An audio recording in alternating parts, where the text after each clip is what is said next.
me he dedicado muchos años a la pediatría y de ahí me fui a la nutrición y de la nutrición me fui a las políticas públicas. Eh, y les voy a contar un poco lo que son las políticas públicas en salud. De eso se trata la primera clase y vamos a ver si alcanzamos a hacer una pequeña reflexión sobre los desafíos de las políticas públicas ahora, en el marco de ustedes que ya están son bien avanzados en la carrera, ya son, yo digo, son casi médicos y médicas, y tienen un desafío súper grande porque el sistema de salud público chileno y el sistema de salud privado de Chile está bastante en crisis. ¿Mm? Entonces, cuando nacen las necesidades de construir políticas públicas y de descubrir bien hacia dónde apuntar. Entonces, voy a mostrarles un poco de esa perspectiva. Entonces, la primera presentación, que espero que demorarme más o menos media hora, y espero también que podamos generar alguna conversación. Ahí yo entiendo que están viendo la presentación. Eh, Eso. Entonces, sí, Recording in progress. ahí se está empezando a grabar. ¿Mm? Entonces, eh, no, básicamente ahí está el temario, lo que vamos a conversar hoy día, y la idea es como un poco al final de la clase que ustedes comprendan lo que son las políticas públicas en salud, pero sobre todo las comprendan en un marco de reforma, porque estamos viviendo periodos de reformas, ¿sí? Y estamos viendo particularmente un periodo de la reforma en salud. Entonces, la idea es conversar y reflexionar sobre las políticas públicas en salud en un marco de reforma. Eh, y vamos a ver un poco algunos antecedentes, algunos elementos que lo contextualizan. Las reformas no salen de la nada, ni de mentes brillantes. Las reformas nacen fundamentalmente de contextos. Entonces, vamos a tratar de explicitar primero cuáles son estos conceptos. A lo mejor ustedes ya lo han revisado en sus distintas asignaturas, pero yo quiero solo poner el punto y reforzar qué es lo que está pasando en Chile hoy día. Entonces, lo primero que está pasando en Chile es un cambio demográfico. Estamos viviendo un cambio demográfico y la famosa pirámide poblacional, que probablemente ustedes la han revisado más de alguna vez, pero nunca es bueno olvidarla, ha ido cambiando, ha ido variando.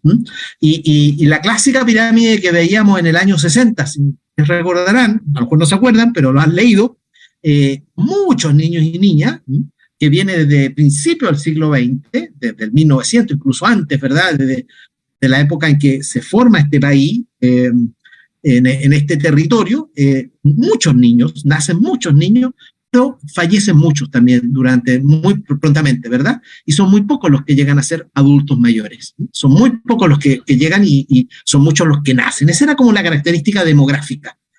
Siempre ha habido entrada de migraciones, Chile es un país de migraciones, y también ha sido un país que emigra, que se va a otros lados.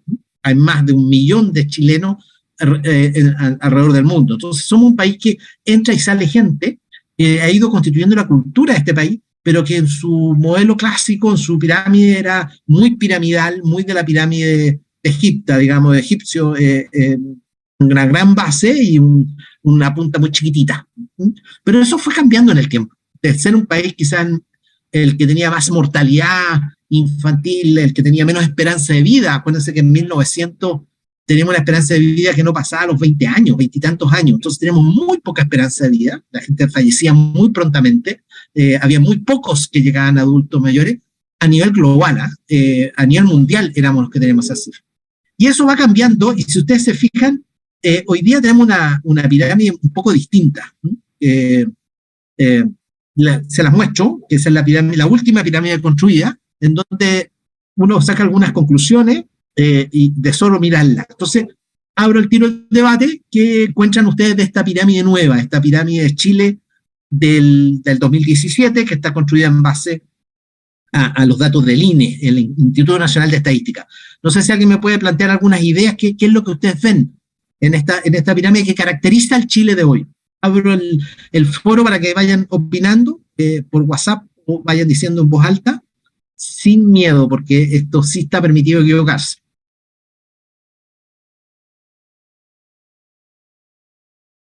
¿Cómo no te entendí? Perdón.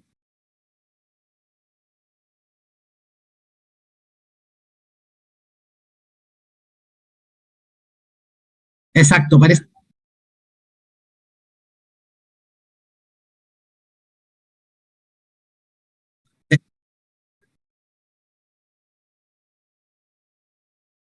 Exacto. Parece más un rombo, ¿verdad? Desde el punto de vista de la estructura geográfica, matemática. Y efectivamente da la impresión que se está como yendo para el otro lado, ¿verdad? Aunque no es todavía, sigue teniendo una base muy fuerte de población de niños. ¿Qué otra? Perdón, me fui ahí estamos.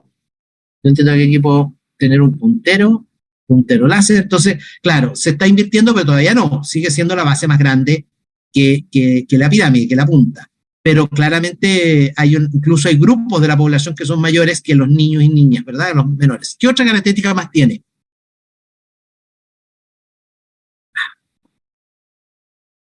¿Quién da otra idea que está súper correcto lo que dijo vuestro compañero? Máximo, te escuchamos.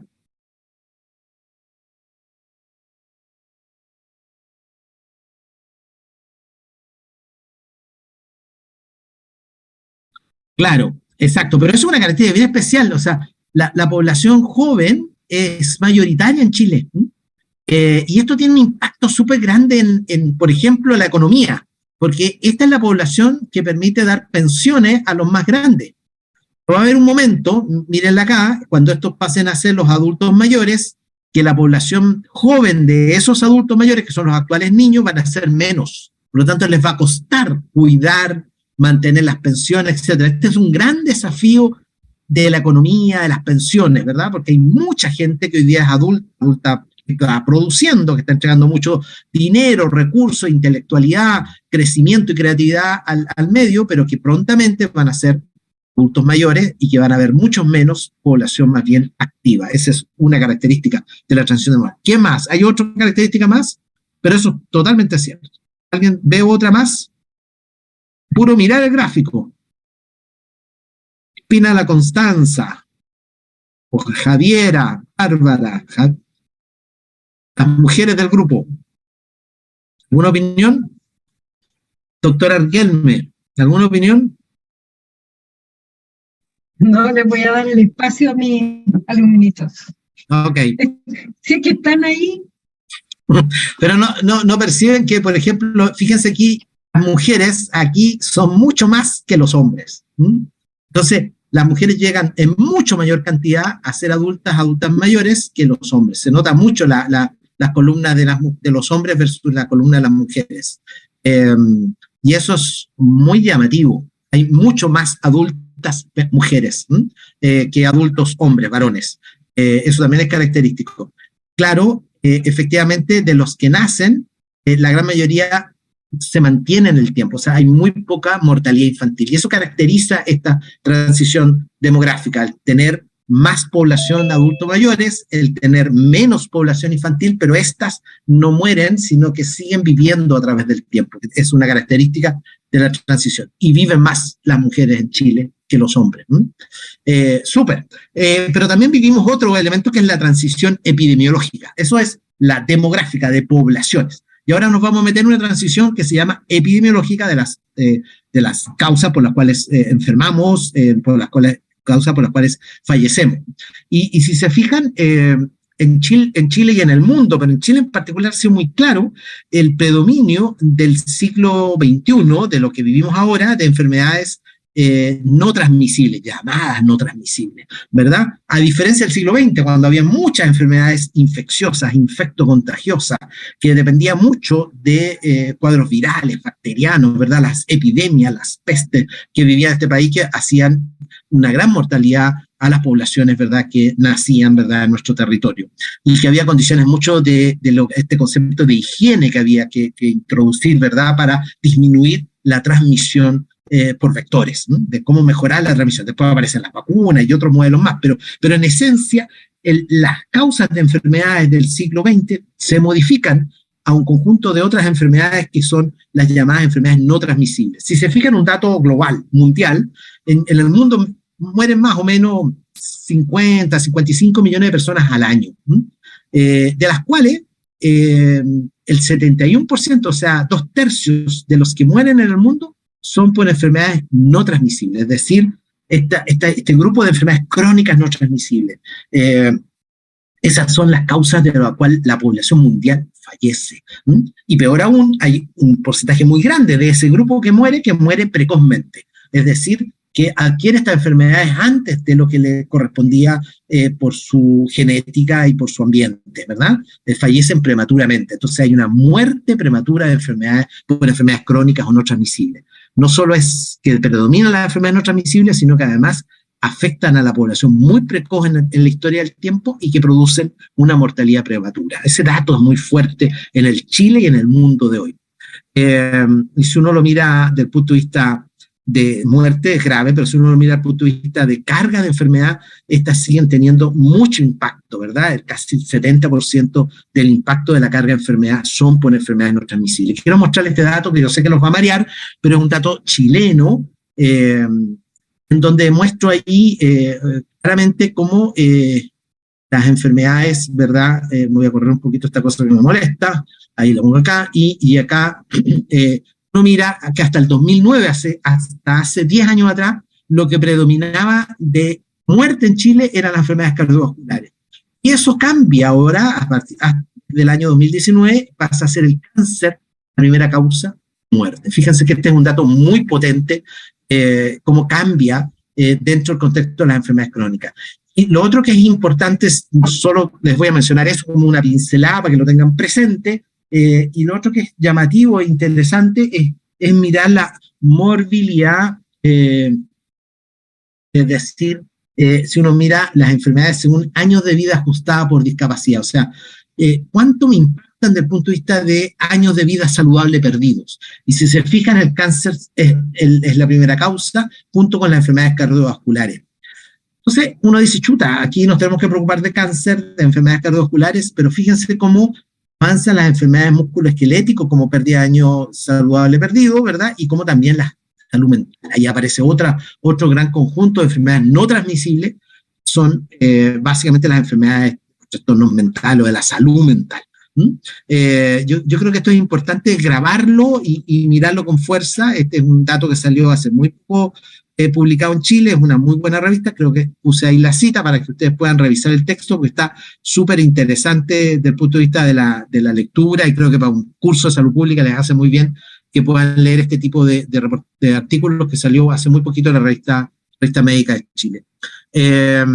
Importante entonces, las enfermedades cardiovasculares pasan a ser la segunda causa de muerte y la segunda causa de años de vida saludable perdido. El cáncer pasa a ser nuestro principal problema. Y estamos enfrentando un sistema de salud y las políticas públicas con este tipo de transición epidemiológica. Muy bien. Pero siempre aparecen cosas nuevas y la salud pública tiene esa gracia, esa virtud de que, claro, nosotros decíamos que teníamos una esperanza de vida súper buena, tiene más las mujeres, como vimos en la transición demográfica, pero, oh sorpresa, el año 2020, cuando nos quedemos contentos de cómo va la cosa, en 2020 demostramos que algo pasó aquí. No sé si ustedes lo logran ver, pero la esperanza de vida bajó. ¿Qué bajó la esperanza de vida de la población chilena? ¿Quién se le ocurre cuál es la razón por la cual bajó?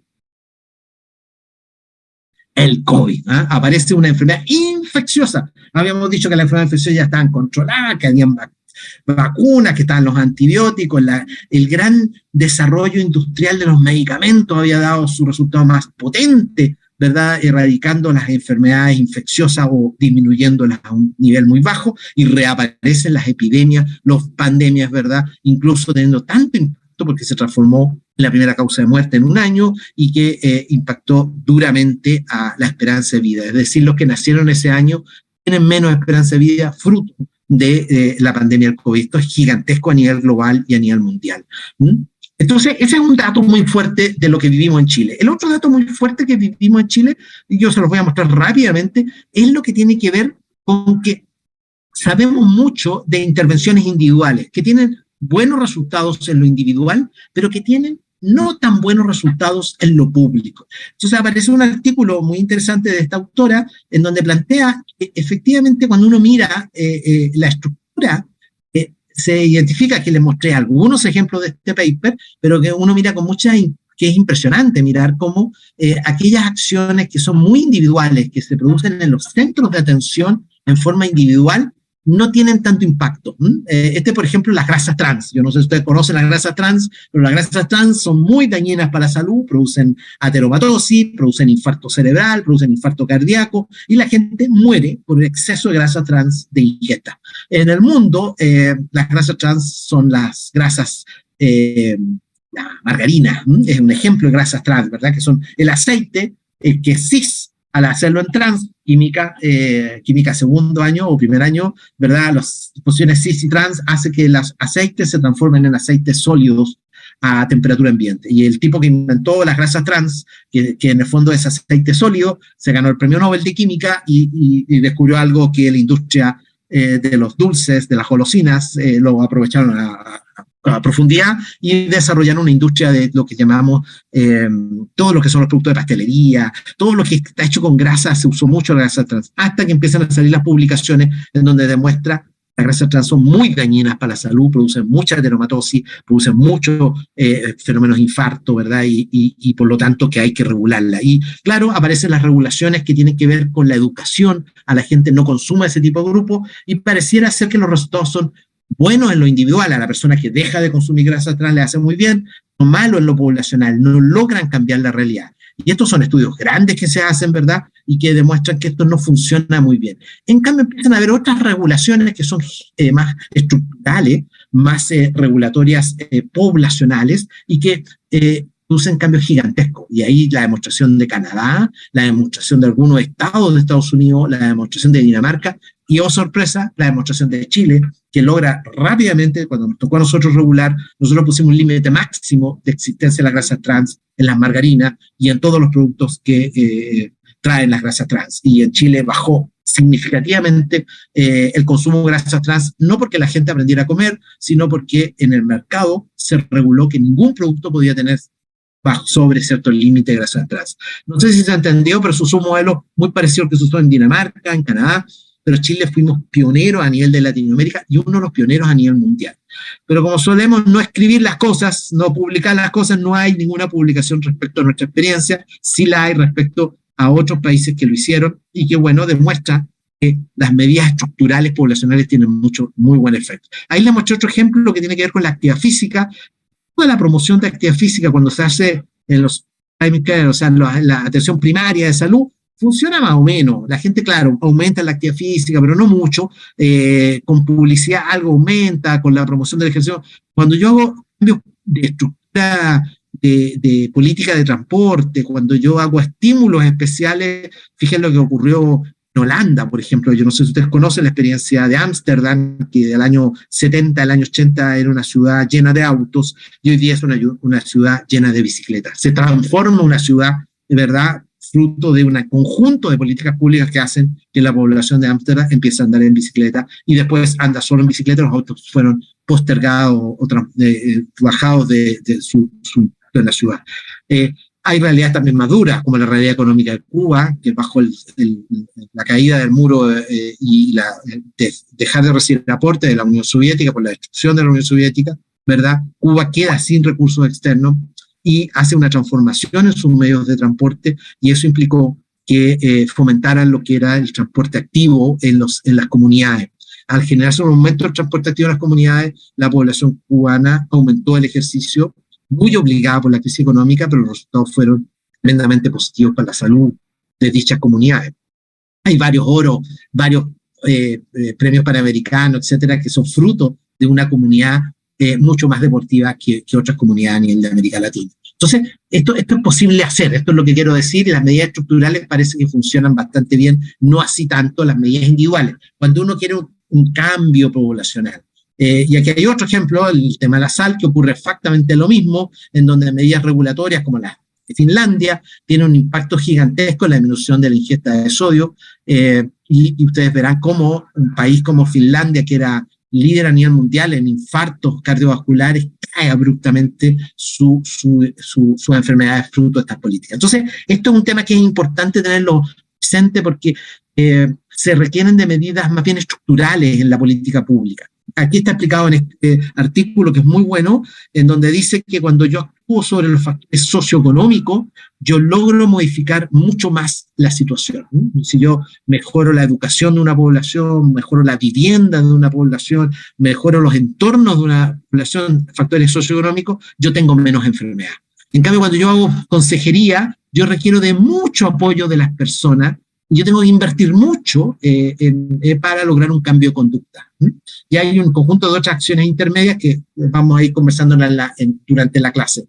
Pero esto es interesante decirlo porque hemos descubierto algo que la salud pública entrega, una herramienta muy poderosa para modificar la situación epidemiológica de un país. Por ejemplo, les voy a contar algunos ejemplos de esto en la presentación que miran esta perspectiva. Si yo introduzco un producto X masivamente en toda la población y los obligo a consumir ese tipo de alimentos, yo, por ejemplo, puedo tener una disminución de ciertas enfermedades. Ejemplo, introducir hierro a las leches que consumimos nosotros. Todas las leches puritas tienen hierro y la anemia en Chile bajó significativamente en este país en menos de 10, 15 años. Las acciones individuales de dar hierro en los consultorios no funcionaron como una estrategia de cambiar la población. A un niño le pudo haber hecho bien, pero en general la gente consumía hierro 1, 2, 3 meses y dejaba de consumir hierro. Eso mismo pasa con las vitaminas, los polivitamínicos que le damos en los controles de niños sanos, las toman 10 días, 15 días, después la mamá, el papá deja de darle al niño. En cambio, si viene en la leche, es más fácil que eso perdure en el tiempo. Estoy mostrando algunos ejemplos como programas que tienen que ver con cambios estructurales que van a ayudar mucho a cambiar una realidad. Lo más central y lo más importante, y que hoy día es bastante evidencia que esto funciona, es que cuando yo mejoro mis características, lo que llamamos determinantes sociales de la salud, tiene al menos un impacto tan grande que al menos la mitad del esfuerzo está hecho. Al modificar los entornos ambientales, los entornos del contexto en que se vive, es más probable que esas poblaciones tengan una mejor vida, una mejor calidad de vida con menos enfermedad. Por supuesto que son importantes las acciones individuales, pero funcionan mucho más cuando este ángulo sea menor, o sea, cuando haya menos pobreza, menos desempleo, mejor alimentación, más educación, menos riesgos ambientales. Esto hace que esta pendiente sea menor y las personas y las comunidades lo enfrenten mucho mejor. Dicho de otra manera, sabemos hoy día que las políticas públicas que hacen normas, impuestos, subvenciones, que es responsabilidad del Estado, tienen muy buenos efectos para disminuir esta pendiente, que sin lugar a dudas son importantes las acciones individuales.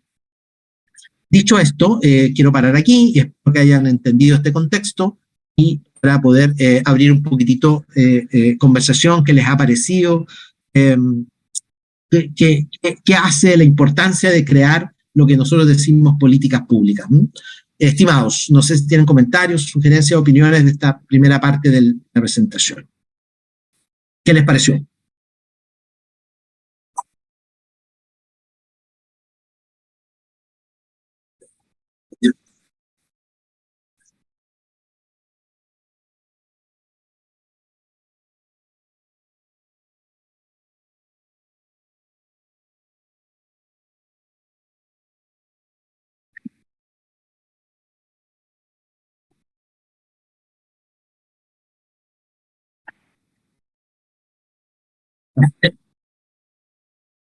Sí, es impresionante, ¿eh? Pero a nivel global, y esta información que tú dices, que la conversaron con la doctora, como que no está muy en el diario vivir, como que todo el mundo cree que la solución es más atenciones, más controles, que también es, ¿eh? Pero se olvidan de esta cosa más estructural, de los determinantes sociales de la salud, se olvidan más de estas medidas poblacionales que tienen mayor efecto, ¿sí? Y que son difíciles de implementar porque entra en una discusión de lo que son las políticas públicas. Cuesta mucho introducir políticas públicas estructurales que generen cambio de conducta poblacional. Efectivamente. Entonces, ¿hay otro comentario?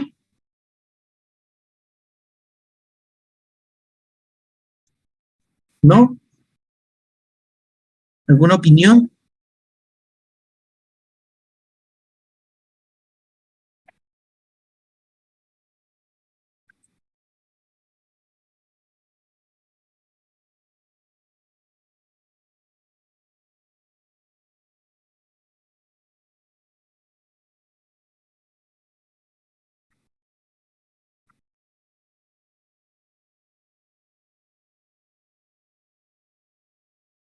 Mm, Así es.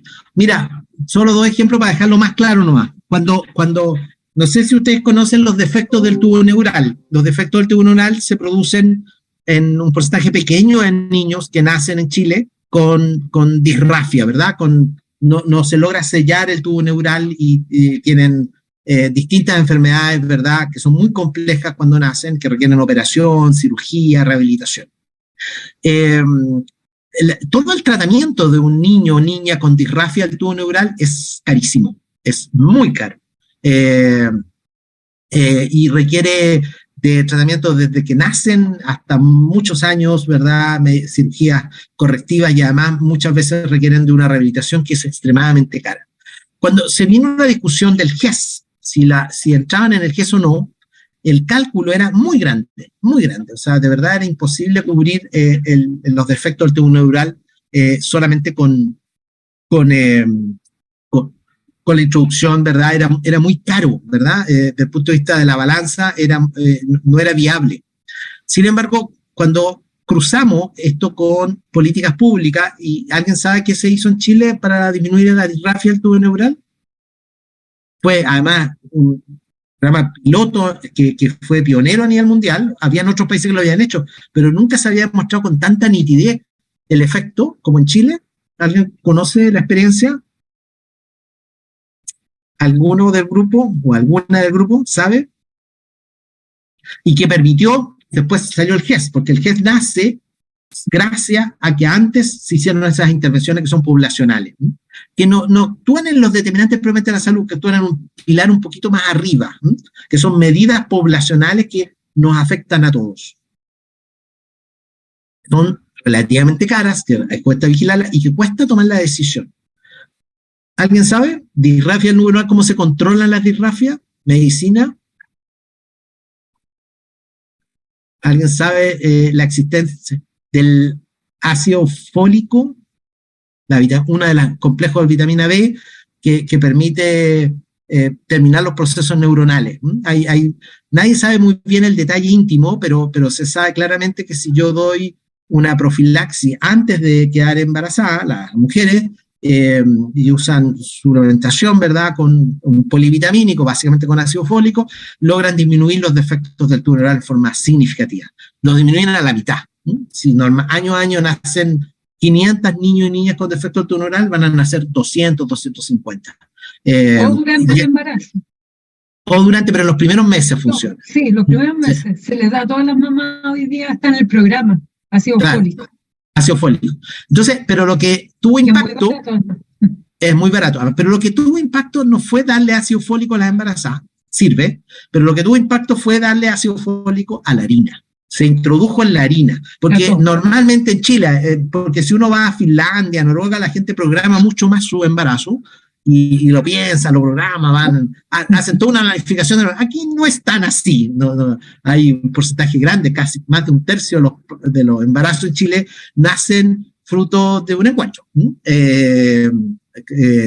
Entonces no es tan planificado, eso es lo que quiero decir, ¿ya? El concepto es que como no es tan planificado, o no hay manera de prevenirlo, porque el ácido fólico actúa ahí en las primeras semanas de la gestación, pero si yo estoy consumiendo harina, pan, yo tengo el ácido fólico necesario para prevenir los defectos neuronales. Entonces, se hizo la fortificación con ácido fólico en las harinas, bajó los defectos del tubo neural. El Ministerio de Hacienda, que es habitualmente el que se opone a todas estas medidas, digo, ok, si ahora están naciendo menos niños con defectos, yo financio un GES. O sea, ahí se mete una medida poblacional de fortificación de las harinas, sumado con una línea individual de darle ácido fólico a las personas que están embarazadas, ¿verdad? Y tiene un efecto sinérgico tan potente que es que disminuye a menos de la mitad los defectos del tubo neural en esa población. De hecho, se sabe que aquella mamá, aquella familia que tiene un niño con defecto del tubo neural, uno tiene mega dosis de ácido fólico para que el futuro hijo no tenga defectos del tubo neural. Se sabe que también hay un tema de dosis. Ese es un resultado de una política pública. Esa es la gracia de la política pública, que yo lo introduzco y a los 2 o 3 años yo logro que los defectos del tubo neural caen. Yo les voy a mostrar ejemplos que tienen que ver con la alimentación, porque soy a lo que más me dedico, pero hay ejemplos en todos lados. Hay en todos lados ejemplos de cómo demuestran esta disminución, ¿verdad? O esta gracia de las políticas públicas y que por la vía de la educación no es tan fácil de lograrlo puramente, se necesitan de las dos cosas. Bien, me voy a pasar a otro tema, después de haber conversado este tema, no sé si quedan algunas dudas y algunas opiniones. ¿Quedó claro? ¿Les quedó claro las ventajas y la reflexión de este punto? Entonces, ahí me paso, ya hemos hablado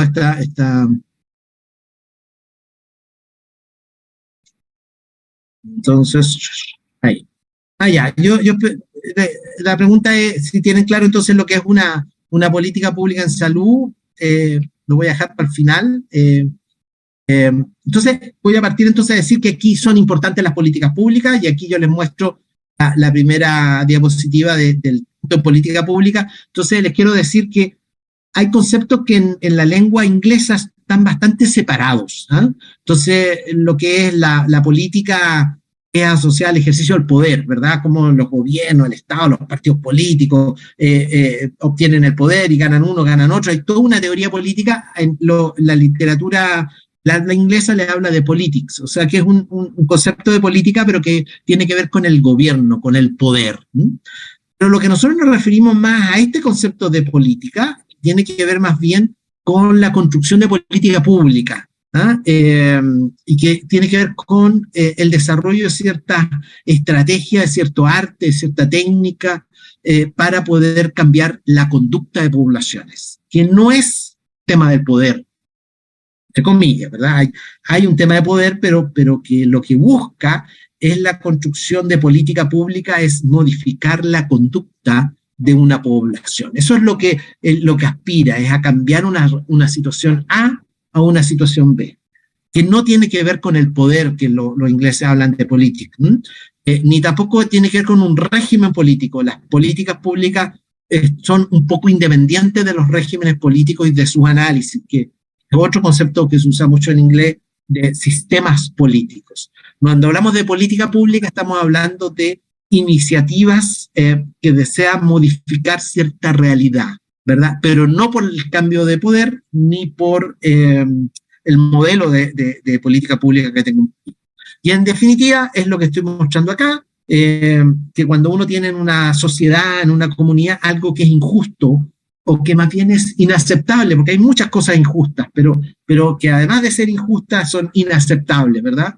Hay algo que no nos parece correcto, como comunidad, como sociedad.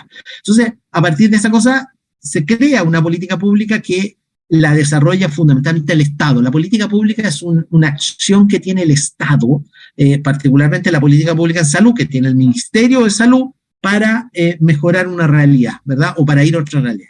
Ahora, en salud, las políticas públicas pueden nacer de un Ministerio de Salud, pero también pueden nacer de un Ministerio de Ambiente, pueden nacer de un Ministerio de Economía, no necesariamente nacen del Ministerio de Salud. Las políticas públicas en salud pueden nacer desde una área sectorial, el Ministerio de Salud, pero también pueden nacer de otros sectores del Estado. Lo importante es que sea el Estado el que al ver una situación inaceptable decide cambiarla. Bueno, hay hartas definiciones de política pública, yo aquí les voy a mostrar algunas que son interesantes, pero que básicamente es lo que es cambiar una realidad. Y quien hace el cambio es el Estado, es el gobierno, no son los privados. Eso es lo que quiero decir. Las políticas públicas nacen del Estado, y el Estado que desea hacer un cambio de una realidad, ¿ya? Y hay distintas definiciones, y uno se va a encontrar con muchas definiciones, pero básicamente es un cambio estructural que hace el Estado para cambiar una realidad. Entonces me voy a quedar con alguna que me parece más interesante, que es de Subirach, que él hace que el Estado, el gobierno, hace un conjunto de acciones, ¿verdad?, que tienen coherencia entre sí, es un conjunto de decisiones, acciones, para que distintos actores, ¿verdad?, a veces públicos y a veces no públicos, ¿verdad?, con recursos del Estado deben resolver una situación puntual, ¿ya? O resolver un tema en concreto, ¿ya? Esta definición es muy buena porque es muy amplia. Y la idea es que sigue lo que nosotros hablamos como el cambio de la conducta.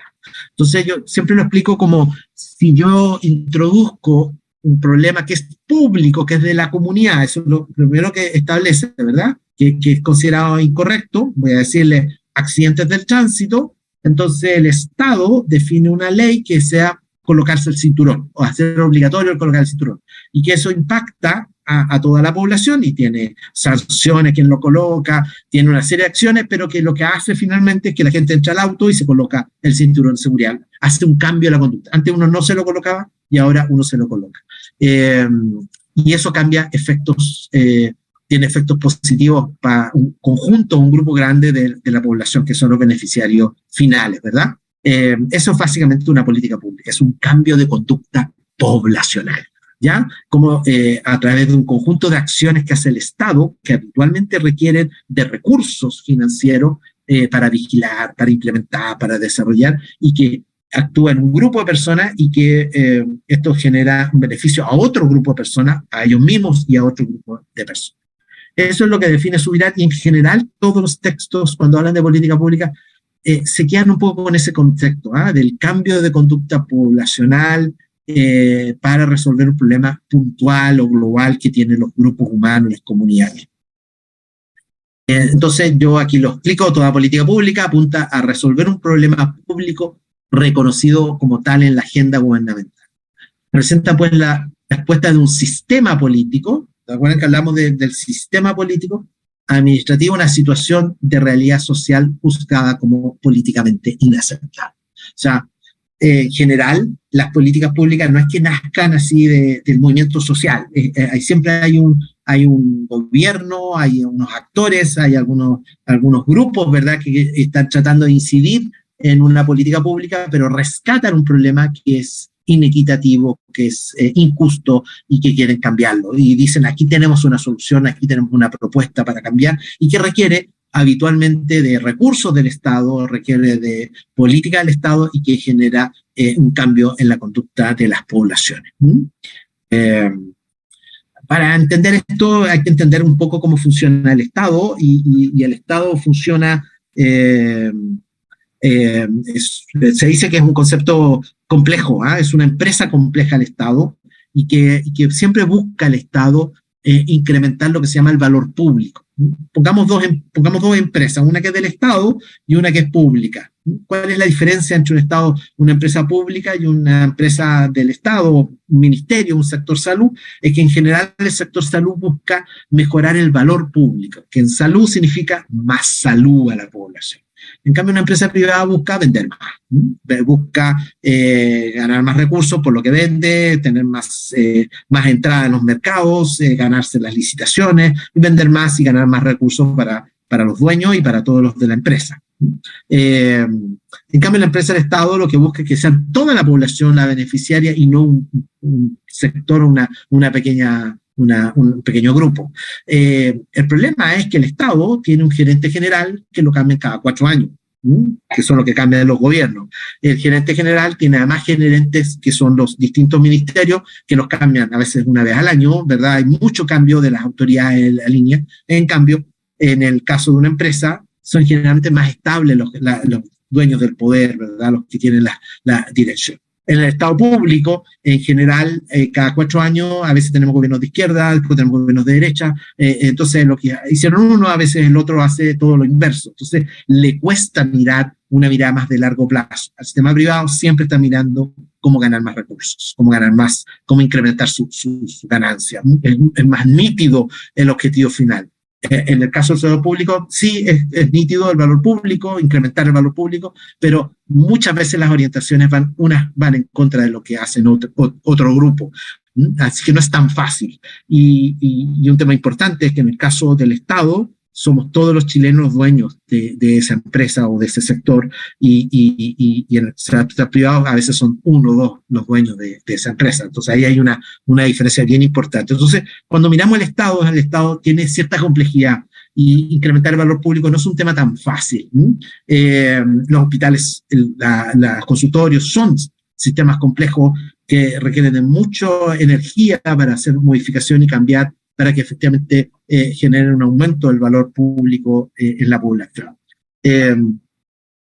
el desafío, la misión del sector público en salud, es mejorar la salud de las poblaciones, pero no solo de la salud de la población, sino que también el contexto de su entorno, el contexto de su proceso participativo, tener comunidades felices, y eso requiere de políticas públicas que logren cambiar conductas que actúan en ese tipo de acción, que es mucho más complejo que vender un dulce o que vender computadores o que hacer computadores. Se requiere de un conjunto de políticas que muchas veces el Estado está, como he dicho, amarrado de mano porque las leyes que lo rigen no le permiten hacer ciertas cosas que necesita para cambiar ciertas realidades de las comunidades en el caso de salud. Muchas veces, para mejorar la salud de una población, se requieren de hacer acciones que no dependen de salud, dependen de otros actores o que dependen de políticas que hay que crear, leyes, políticas públicas para que eso ocurra. Y ahí queda el desafío muchas veces de cómo hacer una política pública para que sea exitosa. No hay tantas experiencias de políticas públicas exitosas o tener como una carta de navegación. Siempre es una discusión y muchas veces uno muere en este intento, ¿verdad? Y hay un desafío ahí muy grande.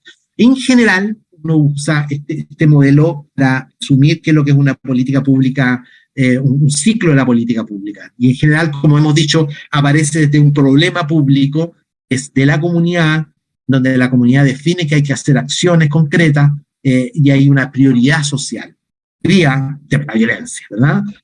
Toda la sociedad está de acuerdo que hay que hacer acciones en el tema de la violencia y por lo tanto el Estado, los actores, ¿verdad?, presionan al Ejecutivo a hacer políticas públicas que actúen mejorando esta realidad que se considera injusta, ¿verdad? Entonces hay un diagnóstico de un problema a abordar y se genera una política pública, acciones que tienen prioridad, hay un diseño, se toma una decisión de que se va a actuar y finalmente esto se implementa.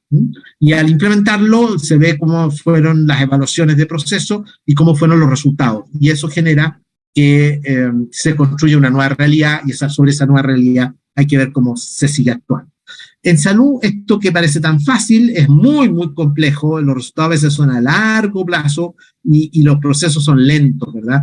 Y además hay un tema más complejo aún, yo lo muestro en esta lámina, que es que cuando uno construye una política pública no es tan limpio ni transparente, ¿ya? Entonces cuando uno dice, claro, esta situación es muy injusta, pero aparece un poder desde la prensa, desde los tomadores de decisión, hay grupos interesados en que cierta cosa se ponga con más visibilidad, la ciudadanía actúa, grupos de la ciudadanía de distintos sectores, para que esta situación actúe sobre una manera u otra.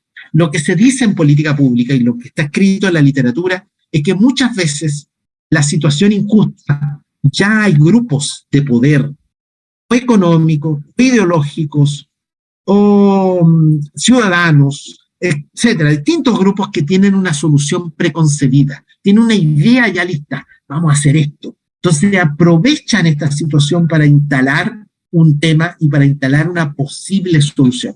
Es como un poquito a la maldad, ¿eh? Como que tienen planeado un modelo y lo presentan. Entonces se dice que la política pública no es tan pura, ni tan transparente, ni tan pristina, que hay discursos y políticas públicas escondidas cuando hay frente a una situación determinada. Sobre todo cuando en salud se actúa sobre ciertos recursos económicos que son importantes.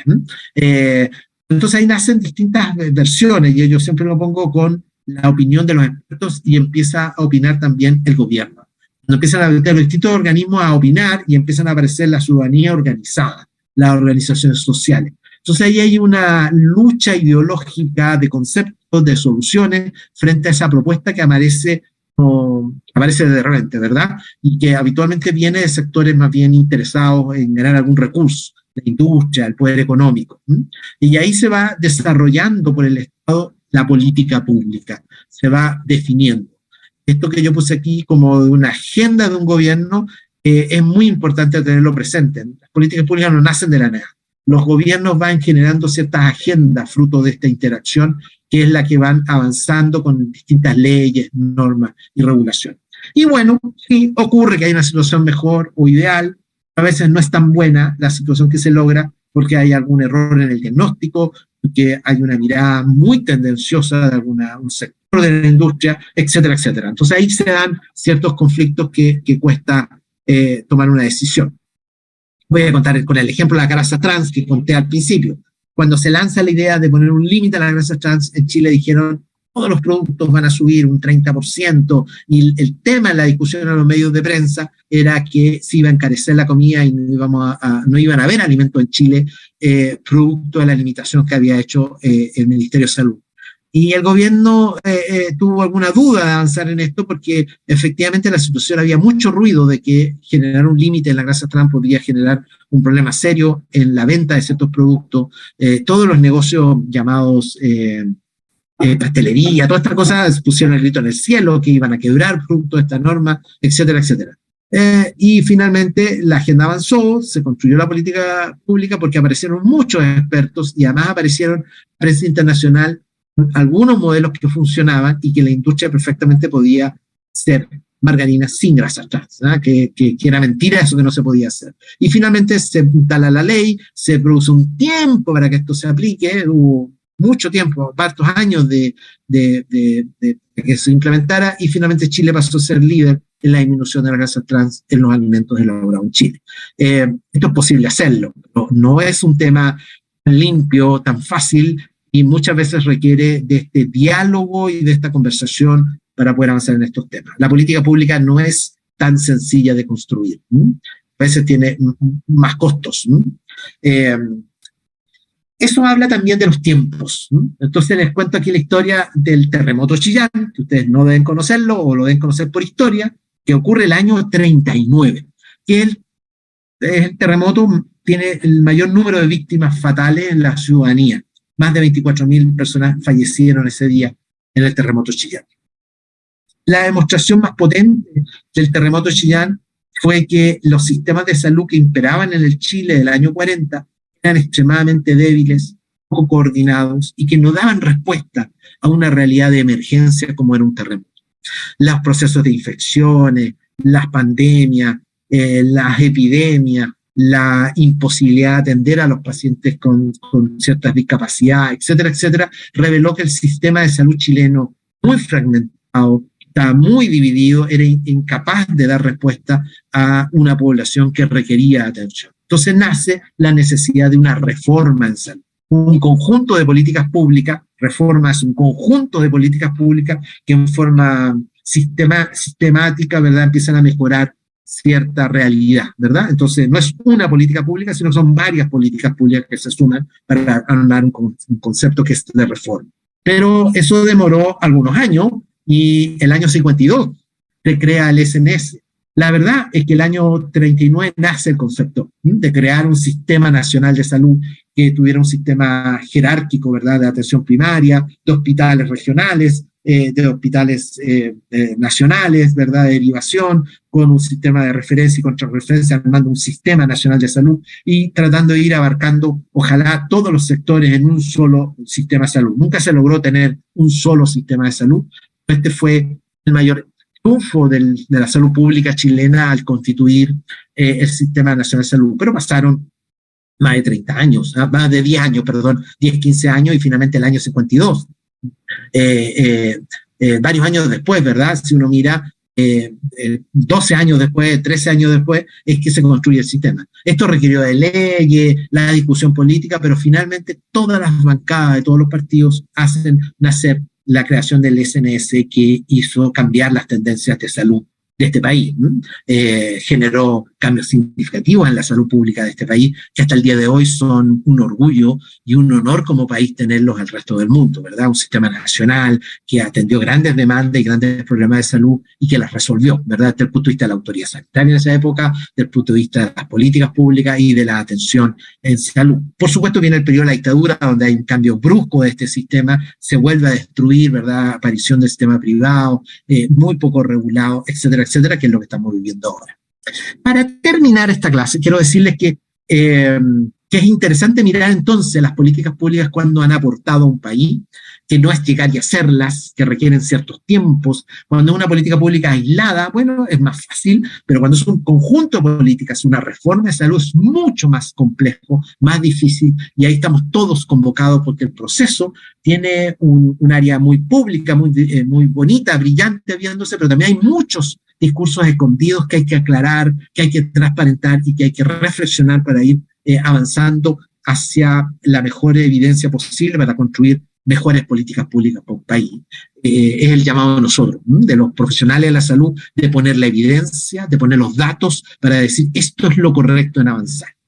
Este dato lo pongo desde la economía, porque siempre hay que acordarse que quien manda es quien pone los recursos. Acuérdense que una política pública sin dinero no es política pública, porque si uno quiere cambiar algo, tiene que meter energía en ese cambio, que va a ser distinto, que va a ser más creativo, que va a buscar una innovación, pero que requiere de recursos financieros. Entonces aquí yo les hice una esquemita, que no es mío, es de un académico, que me pareció interesante mirarlo. Entonces, por ejemplo, cuando uno tiene costos que son para algunos grupos, vamos a decir para un solo grupo, y es beneficiada a toda la población, sería una acción regulatoria. Entonces, por ejemplo, vamos a mostrar un ejemplo al tiro acá, es que si yo introduzco un impuesto al tabaco, yo hago que las empresas de tabaco se molesten. ¿Por qué les va a tocar gastar más plata? Impuestos al tabaco. Las empresas tabacaleras van a encontrar un grupo le toca pagar todo, sin embargo son todos beneficiados o gran parte de la población beneficiada. Entonces ahí hay una política regulatoria. Esta es la más clara de los ejemplos en las medioambientales. Yo actúo sobre los planes de descontaminación y les digo que el petróleo y la benzina va a salir más caro, un impuesto a la benzina. Entonces, pero la gente beneficiada somos todos porque disminuye las contaminaciones medioambientales, la población está más sana. Ese tipo de acción se le llama regulatorio, ¿verdad? Y esas son difíciles de hacer, que es la que estamos conversando. En general, las políticas públicas buscan un efecto regulatorio. Pero también están estas dos, ¿verdad? Son cuando el costo es en algunos grupos, pero beneficia a algunos grupos llamadas redistributivas. Y las otras es que cuando el costo es generalizado y beneficios son, en algunos grupos se les llama distributivas, ¿ya? Esos conceptos los vamos a ver en clase, pero los vamos a ver en la siguiente clase, pero que en esencia quiero que les quede ahora claro los regulatorios, ¿ya? Que es una cosa muy, muy potente. Los redistributivos, para que tengan un ejemplo, el impuesto a la renta, ¿ya? En donde los que ganan más en Chile pagan más renta. Y al pagar más renta, benefician a los que tienen menos recursos, a los más pobres. Y muchas acciones del Estado funcionan con acciones redistributivas. Los países buscan hacer acciones redistributivas porque tienen que ver con la equidad. A los que están ganando más, a los que están teniendo más recursos, se les cobra más impuestos. ¿Para qué? Para que algunos pocos, los que tienen menos, puedan mejorar sus condiciones. Entonces, en general, hablamos de políticas redistributivas. Pero como esto cuesta tanto hacer, porque los que tienen más se niegan a entregar algo de sus recursos, siempre terminamos haciendo que los costos sean generalizados para todos.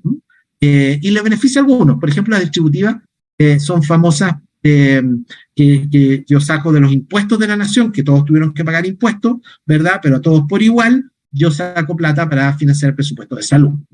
Las distributivas. Vamos a mostrar un ejemplo de distributiva que fue el GES, que se le pidió, aumentó el IVA a un punto, entonces a todos les costó un poquito de plata, pero finalmente los que se beneficiaron fueron los pacientes beneficiados de FONASA. Se benefició un grupo, una medida que les costó a todos un poco.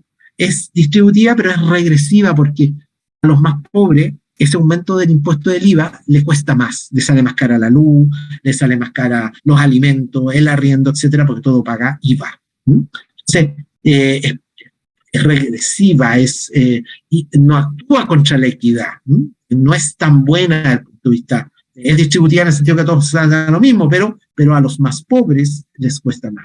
En cambio, la redistributiva se hace más interesante porque yo le saco a algunos mucho dinero y lo distribuyo en un grupo más de población que le falta más. No sé si se entiende. Bueno, y hay unas que les cuesta todo y se benefician todos, que son habitualmente las leyes de la nación, la constitución y otras cosas. Como estamos discutiendo la constitución, que nos va a costar a todos, pero que nos vamos a beneficiar todos si es que hacemos una buena constitución.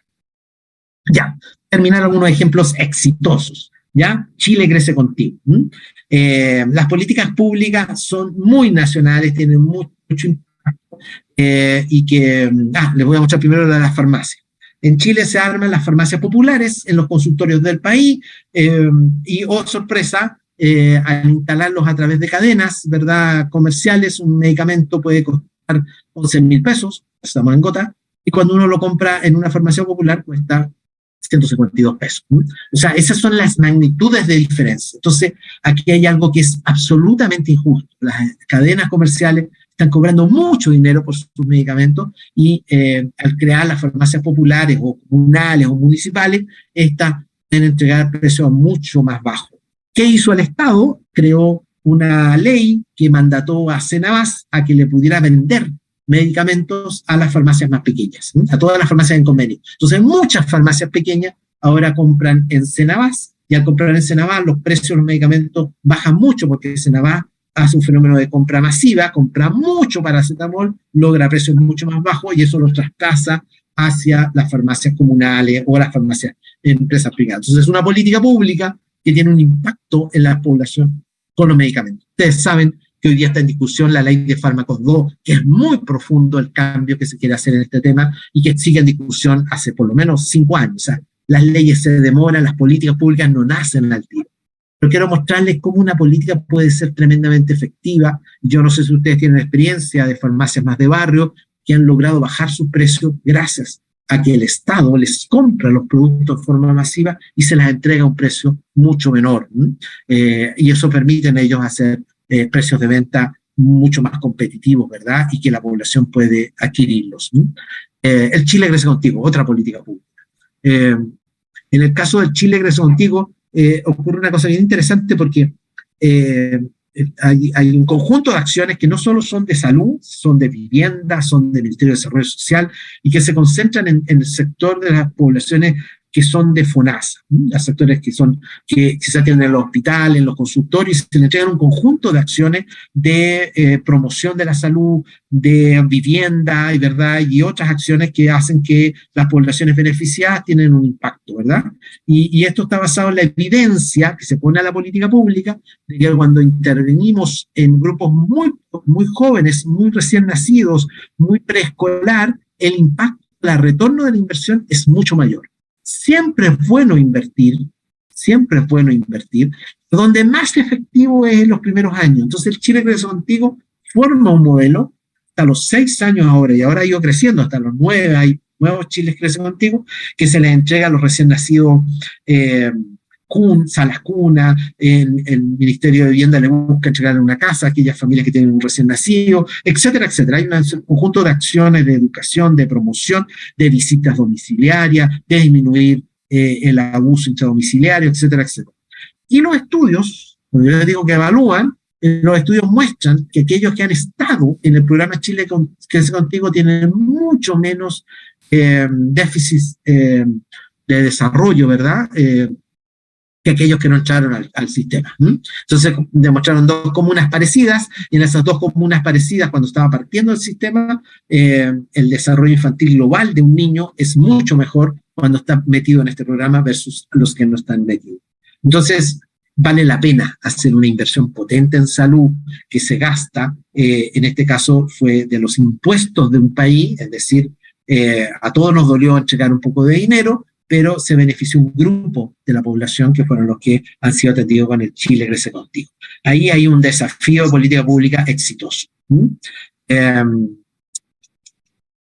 Voy a contar no sé, ¿cómo estamos, Silvia, en tiempo? Ya parece que me pasé, ¿o no? Son 20 para las 4 y a las 4 termina tu clase. Chuta, ya. Sí, entonces, te pasaste. Me pasé. Entonces, no, solo para terminar con esta idea, el tabaco pasa lo mismo. Teníamos mucha información de que tabaco era malo para la salud, de que andaba súper mal, de que producía infartos, ¿verdad?, etcétera, etcétera. Sin embargo, se ha ido solo el sistema. Sin embargo, ¿verdad?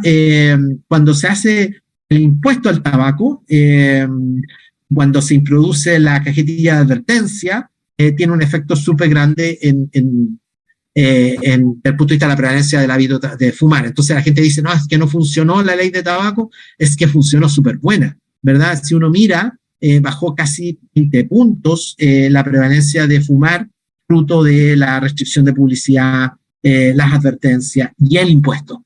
Ocurrieron el conjunto de acciones. Voy a parar hasta aquí porque creo que me pasé mucho y dejarle un ratito de descanso, ¿no? Sí, yo puedo hacer un comentario antes de que nos vayamos, breve. Sí. Trataré. Pero ¿hay descanso y se acabó o no hay más clase? O sea, depende cuánto rato les dé descanso. 10 minutos y después quedarían 15 minutos finales. Ah, ya, perfecto. ¿Sí?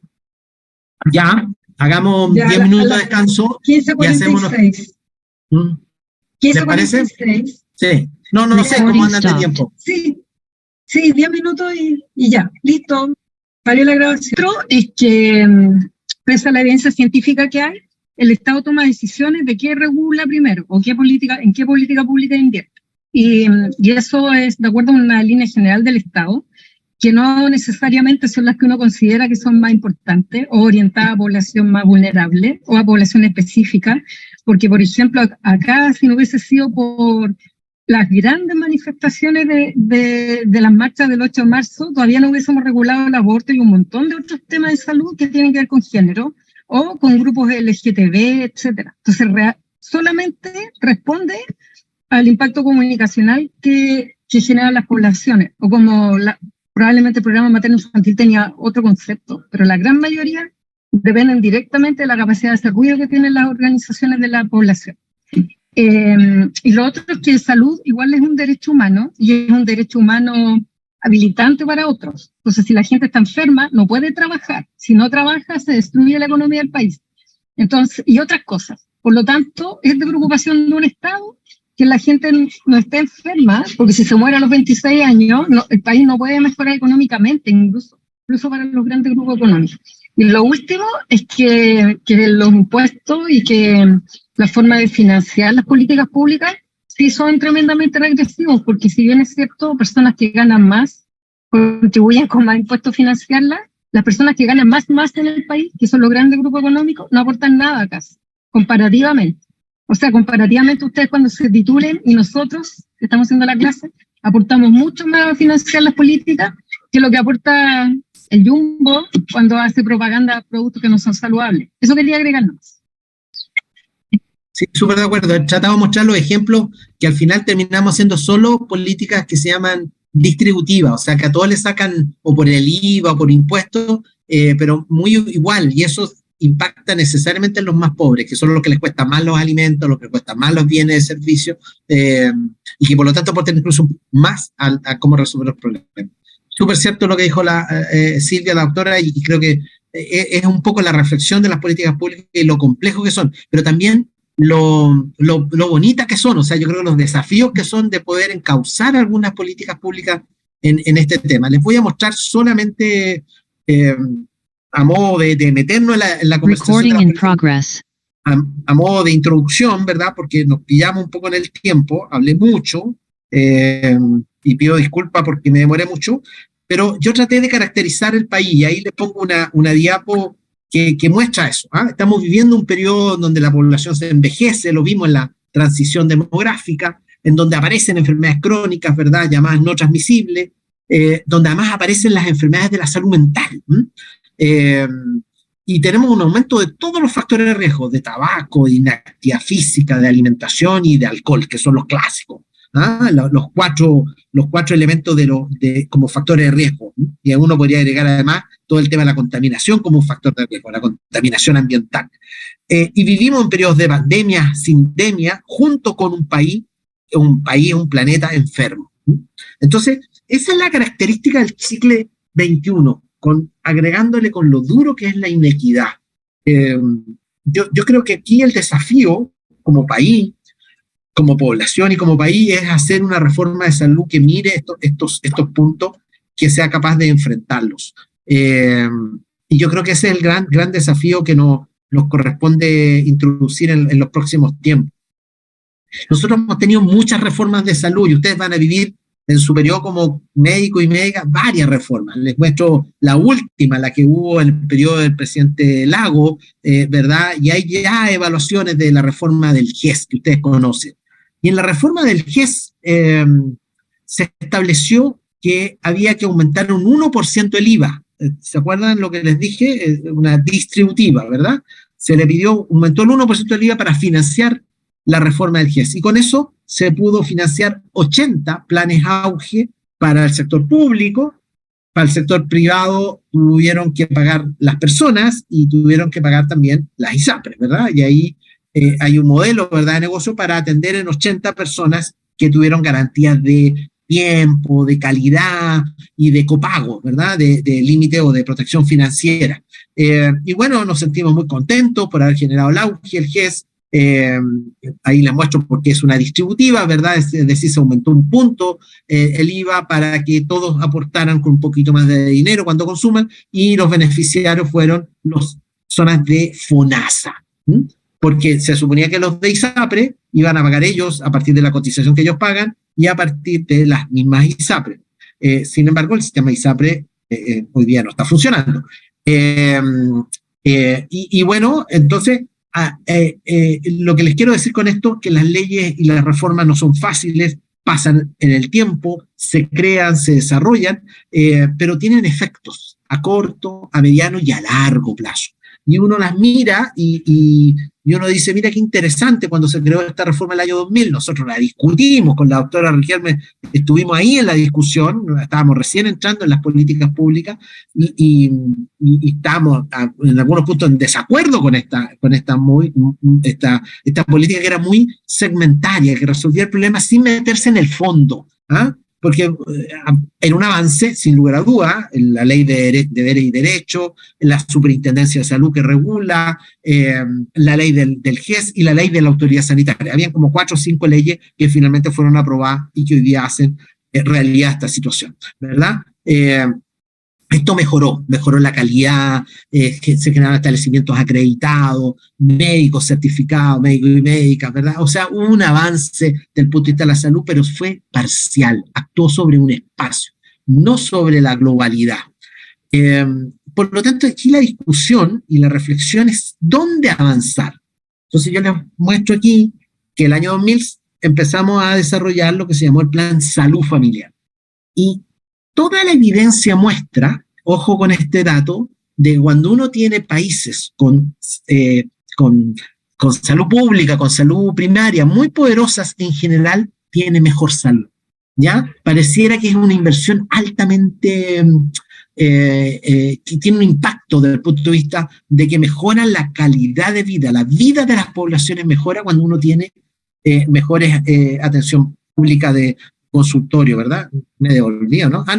Aquí es como les cuento un poco cómo avanzaron los GES, cómo se estableció la estrategia, les muestro todos los años, año a año, cómo va pasando, qué leyes nuevas han ido apareciendo, en qué estamos hasta que llegamos, ¿verdad?, al año 2022, en donde tenemos el gran desafío. El gran desafío es enfrentar con una mirada al menos hasta el 2030. Hay una estrategia nacional de salud que está puesta con objetivos sanitarios hasta el 2030, en donde establece que lo importante es cómo enfrentar un modelo que es un poco más complejo de cómo se movían las enfermedades infecciosas, un poco más complejo, porque tenemos que mirar los entornos saludables, tenemos que mirar una gran parte de nuestra población que tiene discapacidad y el tema del funcionamiento, ¿verdad? Aquí se abre en este espacio, ¿verdad?, que es muy interesante mirarlo porque esto toca los estilos de vida, las enfermedades transmisibles, acuérdense que no han desaparecido, el COVID y otros, y a las enfermedades no transmisibles, ¿verdad?, que actúan, ¿verdad?, produciendo más discapacidad si es que no actuamos a tiempo y no las evitamos. Yo creo que este modelo que plantea el marco conceptual de 2030 y el desafío con un enfoque de equidad, un modelo de salud integral y con un sistema económico, político, social que lo miremos, ¿verdad?, como sustrato de esta reforma de salud es la que nos va a dar efecto. Y aquí están los ejes. La reflexión que les dejo para mañana es que mirando estos ejes, pensar qué deberíamos hacer desde el punto de vista de política pública. Por ejemplo, algunos dicen que lo que hay que hacer con fuerza es establecer un fuerte énfasis en la atención primaria a salud, ¿no? Una atención primaria universal, que los consultorios no sean solo para FONASA, sino para toda la población, y romper esta fragmentación en la base de esta estructura de salud, sino que es ahí donde toda la población debería atenderse, y no solo atenderse cuando está enferma, sino tener todas las medidas de prevención y de curación. Hay otros que plantean que están de acuerdo con lo primero, pero además debería hacerse un fuerte énfasis en los estilos de vida y en los factores de riesgo: tabaco, alcohol, alimentación, actividad física. Hay fuertes políticas públicas que son más bien regulatorias, ¿eh? Con fuerte énfasis en políticas regulatorias que puedan ayudar. Con un cuarto elemento que son los entornos, cómo mejoramos los entornos. Bueno, hay que darle vuelta a este tema porque no es tan fácil resolverlo, y un poco para esa línea va. Pero les quiero contar nomás que lo que está más en boga hoy día en el Ministerio de Salud es avanzar también con sistemas tecnológicos, con tener incluso la propuesta de la ministra hacia el Parlamento es crear un servicio de salud virtual, que vea lo tecnológico, que vea cómo se hace que las licencias médicas, que las recetas, todo sea tecnológico, que la ficha clínica sea integrada, y que eso permitiría mejorar mucho la calidad de la atención. O sea, yo creo que hay respuestas que pueden ir en distintos ámbitos y que pueden ser tremendamente interesantes en esta mirada. ¿Cuál es el desafío? ¿Cuál es el desafío? Tenemos 2,5 millones de personas que tienen 5 más condiciones crónicas. 5 o más. 2,5 millones de personas. Pero si esto fuera el desafío, no es tan terrible. Lo terrible es que sigue habiendo una inequidad muy grande entre comunas pobres y comunas ricas. El doble de mortalidad infantil en comunas de bajo ingreso. 3 veces más en diabetes. O sea, hay inequidad en la población. Y esto es tremendamente complejo cuando uno hace política pública. Entonces, el enfoque que tenemos que pensar es enfrentar este desafío con una mirada que mire la realidad que es distinta, región a región, comuna a comuna, sector a sector. Y ahí está un poco la conversación para el día de mañana. Cuando le preguntamos a los ciudadanos, con esto termino, no se preocupen, cuando le preguntamos a los ciudadanos qué es lo que les molesta, ellos dicen que, fíjense que desde el 2000 al 2016, dicen que la inequidad en salud es un tema que los tiene muy molestos, ¿verdad? Que están en desacuerdo con la inequidad, o sea, se sienten algunos con mejor salud que otros. Y cuando uno mira de malos tratos, fíjense que la atención en salud pública y privada tiene el mayor porcentaje de sensación de maltrato. Lo que nosotros hacemos en el sector de salud, la población es sentido como de maltrato. Entonces, aquí hay una urgencia que atender, ¿no? Que lo que propongamos como reforma no puede obviar la relación entre los equipos de salud y la población. La población se siente maltratados los sistemas de salud. Puede ser por la misma inequidad, puede ser porque demora mucho la referencia y contrarreferencia, etc. Hay muchos factores que explican esta realidad, pero esto es más duro que la calle, es más duro que el hogar, es más duro que otros sectores de la vida, muy parecido al lugar de trabajo, ¿no? Pero incluso más que el lugar, se sienten más maltratados en el sector salud, donde uno debería sentirse cuidado, a lo que es en el sector del trabajo. Yo creo que este es un dato muy importante, esto lo hizo el PNUD el año 2017, y son elementos para pensar en una reforma de salud. Creo que esto es lo que quería mostrarles, hay mucha información, pero que aquí hay que no morir en el intento, o sea, hay que pensar ahí bien qué es lo que vamos a hacer bien. Eso, este es como el logo del gobierno, reforma integral del sistema de salud. Un poco de eso habla el Ministerio de Salud y están en las primeras discusiones. Nosotros vamos a tener la reforma armada en el próximo gobierno y probablemente al 2030 recién vamos a ver los primeros resultados de esta reforma de salud, así que queda mucho camino por recorrer y en donde van a ir apareciendo cosas. Por ejemplo, hay una nueva ley de fármacos 2, meterse en el tema de los medicamentos, hay otro de la atención de salud, de priorizar el consultorio, la atención primaria. Son todas distintas leyes o políticas públicas que van en la mirada de la reforma de salud. Para mañana solo reflexionar cuáles a ustedes como grupo deberían ser las políticas públicas más efectivas, con mayor premura que pudiéramos implementar en un modelo de reforma de salud. Oh, me pasé los 2 minutos, doctora Riquelme. Lo vimos súper.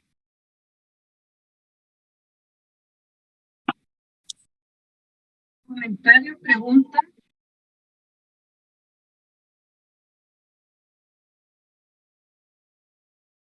¿Dudas?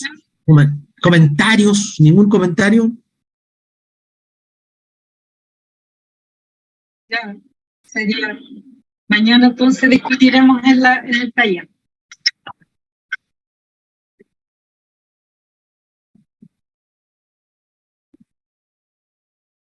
Ya, todos de acuerdo, por supuesto. Y profe, también me quedaron las cosas claras. Y muy interesante la clase, me gustó. Me quedaron qué claras bastante cosas que antes no entendía, como las políticas públicas, qué significa, qué son. Así que agradecido. Muchas Súper, gracias qué bueno que la doctor encontró. Pizarro, y por compartir su experiencia también. Súper. Y van a ir ocurriendo cosas en el año, van a aparecer Recording temas con las stopped. políticas públicas, así que los invito a estar atentos a la noticia porque están haciéndose cosas y que van a impactar en ustedes. Y cuando ustedes salgan como médico o médica, van a salir y los van a contratar en el servicio digital. Va a haber un servicio de salud digital, creo que así se llama, o virtual le llaman, ¿no? Y va a tener un director de servicio que va a ser probablemente un colega de ustedes. Va a tener una estructura y así, hay varias ideas o propuestas que están haciendo y van a nacer otras que probablemente mañana ustedes deberían plantear o sugerir que no se nos han ocurrido, porque aquí hay que mirar el perfil y hay que decir qué es lo que le falta a Chile. Y lo otro que es importante decir que no estamos solos, que Colombia está haciendo una reforma de salud, que México está haciendo una reforma de salud, que Brasil está en un proceso de reflexión bien profunda con la llegada del presidente Lula da Silva al gobierno, ¿verdad? En términos de reafirmar un sistema único de salud. O sea, aquí hay una discusión profunda en distintos países de América Latina. Hay organismos internacionales muy interesados. Ustedes se fijaron que mucho de la información la saqué del PNUD, la sacamos del Banco Mundial. O sea, hay grupos interesados en que se hagan un grupo de políticas y no otras. Entonces hay que estar muy, muy atentos porque esto es muy dinámico. Estamos. Les vaya muy bien. Es importante que les quede clarito esto porque ellos van a ser los tomadores de decisiones en un tiempo más. Y ellas. Ya, ahora sí. Muchas gracias, doctor. Que esté muy bien. Chao, chao. Chao. Chao, doctor y doctora. Muchas gracias. Doctora, una duda, ¿mañana también sería online o sería No, no.